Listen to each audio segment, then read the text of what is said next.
देखिए सर, प्रदेश के जो युवा हैं वो इस बार आरोप नहीं लगा रहे, वो इस बार सत्य बोल रहे हैं क्योंकि किसी भी चीज़ की एक हद होती है। इस बार आरएसएस-बी के द्वारा जो बेरोज़गारों के साथ खिलवाड़ किया जा रहा था, हर भर्ती में एक्सपर्ट के नाम पर या अन्य किसी कारणवश जो अंदर ही अंदर घपला हो रहा है, उसको बेरोज़गारों के ऊपर डिलीट प्रश्नों के माध्यम से, आउट ऑफ सिलेबस के माध्यम से या फिर किसी अन्य कारण के माध्यम से। जैसे सही प्रश्न था, गलत आंसर कर दिया, प्री आंसर की जारी की, दुनिया भर के पैसे लूटे, उसके बाद में मेन आंसर की में भी आंसर चेंज नहीं किया, तो उसके बाद कोर्ट में बेरोज़गारों को पैसे खर्च करने के लिए छोड़ दिया। कुछ भर्ती थी, भर्ती में से टोटल पदों में से एक विशेष पद उन्होंने रख लिए, फिर 2 साल तक भर्तियाँ लंबित है। एग्ज़ाम्पल है अध्यापक भर्ती, जिसमें 2 साल होने को है, लेकिन इनसे पूरा रिज़ल्ट नहीं निकला। ये कहीं न कहीं सवाल खड़ा करता है आरएसएस-बी पर, आरएसएस-बी की कार्यप्रणाली पर, और यही चीज़ हमें एलडीसी में देखने को मिली।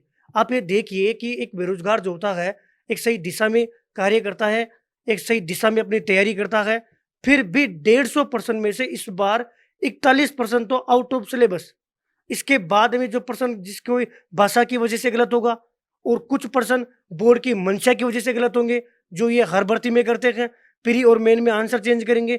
इस प्रकार अगर अपन ओवरऑल भी लेके चले, 41 तो आउट ऑफ सिलेबस का है, उनके साथ क्या होगा ये भविष्य की गर्भ में है।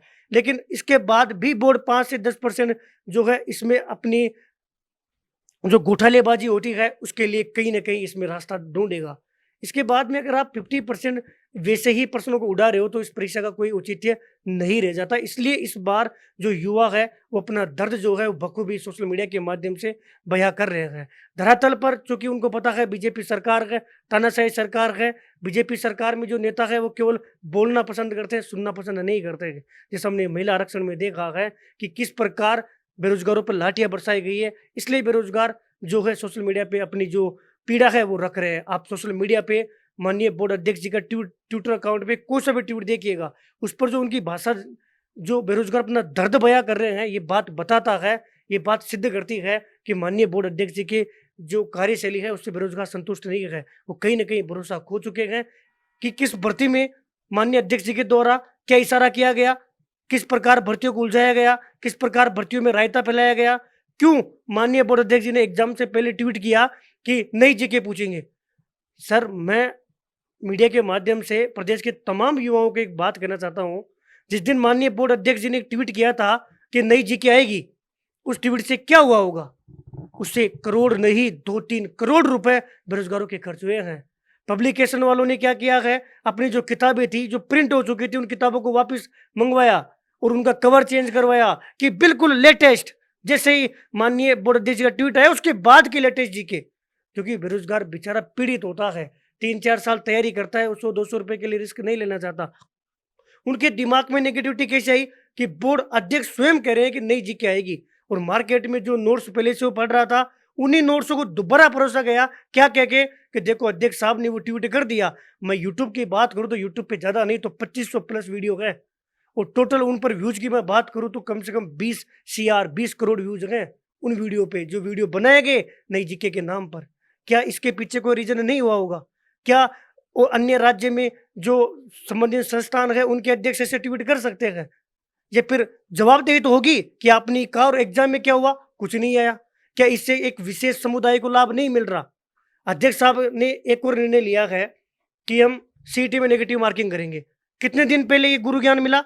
45 दिन पहले। और इसके पीछे तर्क क्या दे रहे हैं कि देखो हमने सर्वे करवाया है, बच्चे कोचिंगों में नहीं पढ़ रहे। साहब आप सही हो, लेकिन माननीय मुख्यमंत्री जी ने जब ये 40% विधानसभा में पारित किया था, तब उन्होंने एक लाइन बोली थी कि इसके पीछे रीजन ये दे रहे हैं कि ज़्यादा से ज़्यादा युवाओं को हम क्या है अवसर दे सके। एक सीईटी एक पात्रता एग्जाम नहीं है कि कोई रीट की तरह एग्जाम हो कि आप इसको पास करोगे तो आपको एक ही एग्जाम में मौका मिलेगा। नहीं सर, सीईटी के माध्यम से आगामी 12 से 15 भर्तियां हैं जो केवल और केवल डिपेंडेंट है सीईटी पर, यानी कि सीईटी भर्तियों का भ्रमाजी है।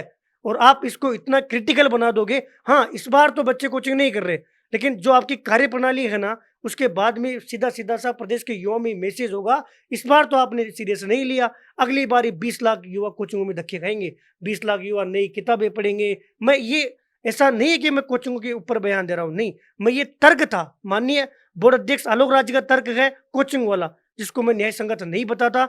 और मैं नहीं, अभी परसों के दिन ऑल इंडिया में नंबर 1 ट्रेंड हुआ। ये कोई बीजेपी कांग्रेस की पार्टी नहीं है जो कार्यकर्ता ट्रेंड कर रहे हैं, किसी से पैसे देके ट्रेंड करवाया जा रहा है, नहीं।